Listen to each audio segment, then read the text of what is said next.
চিন্তা করে যে জিনিসের সমাধান নেই বেশি চিন্তা না করাই ভালো।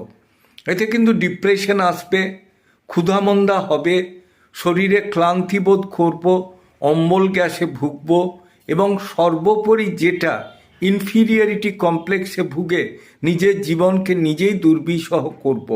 সব জিনিসের নেগেটিভ দিক দেখতে থাকবো, আর সব জিনিসের যখনই নেগেটিভ দিক দেখতে থাকবো তখন কিন্তু আমরা ভালো জিনিসটা ভুলে যাব। আমাদের যে নিজেদের একটা ভালো দিক আছে, দ্যাট মিন্স অপটিমিস্টিক, কিন্তু সেটা যদি আমরা হারিয়ে ফেলি, শুধুই যদি আমরা ডিপ্রেশনে ভুগি, আমরা যদি আবেগে চলি এবং নিজেদেরকে সবসময় হীনমন্যতা দিয়ে তৈরি করে সব কিছু ভুলে যায়, তাহলে কিন্তু কোনো ডেভেলপমেন্ট হবে না।